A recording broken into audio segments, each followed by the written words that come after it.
Nah, kita lanjut sekarang setelah metode ini kepada 6 poin yang bisa didefinisikan nantinya kepada tips-tips sesuai dengan judul tadi. Nah, yang pertama ini adalah tips bagaimana sih membangun sebuah jam kerja di era pandemik dalam situasi kita semua melakukan working from home method. Nah, ini gampang-gampang susah nih, karena tentunya ada challenge sendiri kan di rumah. Kita di rumah juga dalam kondisi ada anggota keluarga, ada kebutuhan-kebutuhan rumah yang dalam waktu yang sama harus dilakukan. Mungkin anaknya, mungkin suaminya, atau mungkin istrinya ada perlu bantuan di dalam rumah pada saat kita melakukan working from home. Nah, sehingga tentunya kemampuan kita dalam melakukan konsentrasi pekerjaan menjadi tantangan. Nah, otomatis ini akan berimpact kepada kuantitas dan kualitas dalam bekerja. Kualitasnya jadi terbagi-bagi, kuantitasnya jadi mau tidak mau menjadi lebih panjang jamnya. Cukup banyak hari ini yang melakukan, oh ya saya lagi ada online meeting jam 7 malam, jam 8 malam.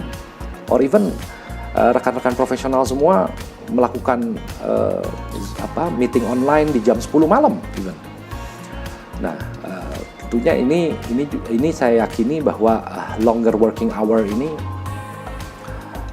hampir dialami oleh semua rekan-rekan yang sedang melakukan working from home. Nah, di sini challenge-nya adalah bagaimana kita bisa menumbuhkan keinginan daripada tim kita untuk melakukan extra miles, melakukan pekerjaan yang lebih dari biasanya, waktu yang lebih dari biasanya. Kalau di era normal kita bekerja dari jam 8 hingga jam 5, mungkin pada saat working from home ini yang awal 8 jam mungkin sekarang bisa 12 even 14 jam. Tadi ya dengan adanya perubahan-perubahan cara kita melakukan komunikasi di era ini. Nah, kemudian yang berikutnya adalah team with overlapping skill. Nah, di sini saya yakin impact dari pandemik ini banyak perusahaan-perusahaan yang terhantam lah, terkena impact-nya. Yang tadinya mempunyai pendapatan profit sekian karena situasi pandemik dan menghantam di proses bisnisnya sehingga mengalami penurunan. Kemudian juga impact yang lebih luas dan lebih lebar lagi adanya pengurangan terhadap tenaga kerja. Nah, pengurangan terhadap tenaga kerja ini impactnya lagi adalah terhadap struktur organisasi. Selain tadi yang terburuk adalah melakukan PHK, kemudian impact dari PHK pun terhadap karyawan yang masih berada di perusahaan membuat karyawannya semakin sedikit, kemudian strukturnya kan semakin menjadi flat ya. Artinya adalah setiap orang pada akhirnya nanti dituntut untuk bisa melakukan berbagai macam pekerjaan. Setiap orang dituntut untuk bisa melakukan pekerjaan dengan waktu yang singkat, yang cepat. Karena waktunya tidak berubah, timnya semakin sempit, pekerjaannya tetap jenis-jenis pekerjaannya. Nah, ini merupakan satu tantangan yang harus dihadapi oleh para profesional, para supervisor, para manajer, untuk kita bisa mendevelop tim kita untuk melakukan overlapping skill. Jadi kita bisa menggantungkan atau kita bisa mempercayakan pekerjaan-pekerjaan ini kepada setiap tim kita. So you can rely on every person. Nah, kemudian yang ketiga adalah maintain communication. Nah, maintain communication seperti tadi kita bahas di slide nomor 1 mengenai how to build strong team. Di situ ada kalimat communication. Kemudian pada slide selanjutnya juga mengenai metodenya yang 5 metode tadi, kita ada bicara juga tentang komunikasi, baik itu melalui regular meeting maupun head-to-head session. Itu adalah komunikasi. Nah, memang komunikasi ini merupakan satu hal yang sangat penting yang harus day to day kita lakukan, day to day harus kita tingkatkan kemampuan komunikasi, baik itu dilakukan oleh kita maupun oleh tim kita.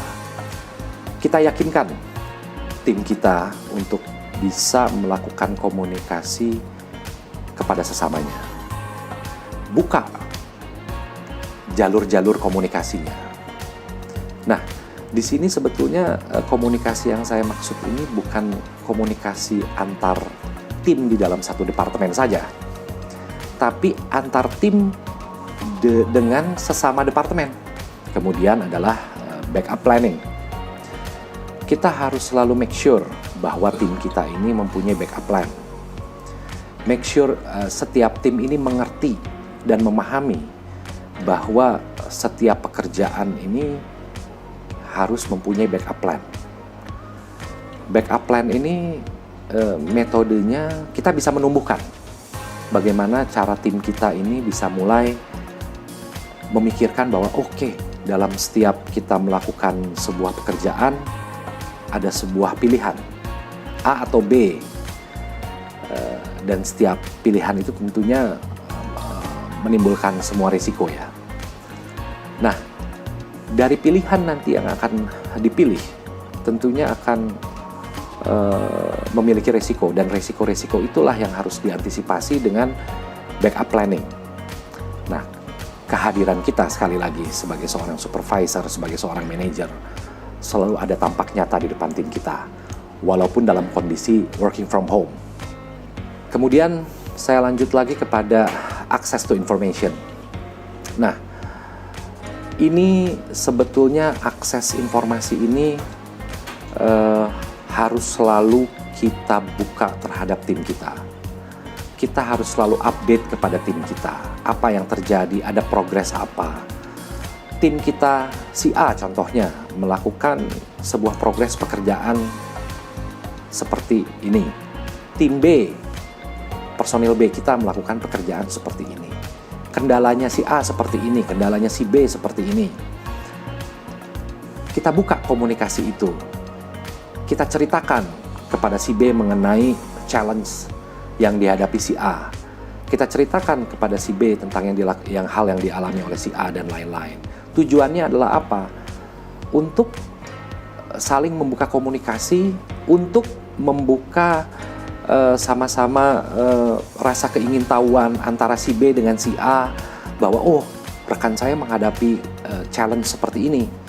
Oh, proses yang dia lakukan seperti ini. Oh, ternyata cara seperti ini efektifnya adalah demikian, tidak bisa langsung tapi harus bertahap caranya.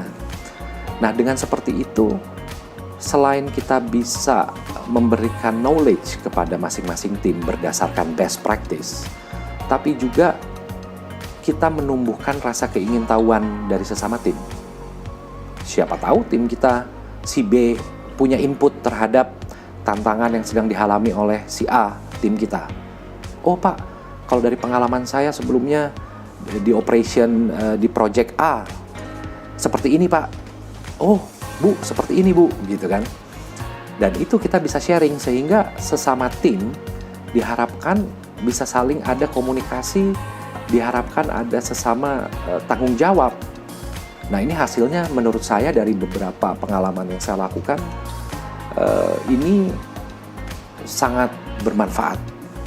Karena sesama tim itu nanti pada akhirnya akan mempunyai tanggung jawab, akan mempunyai semangat. Akan berbeda rasanya apabila ide si B ternyata bisa diterapkan oleh si A. Kemudian si B ini membantu si A. Karena si B ini merasa idenya dia di-challenge untuk dipraktekkan kepada si A dalam sebuah situasi tantangan yang sedang dialami oleh si A. Contohnya seperti itu. Nah, kemudian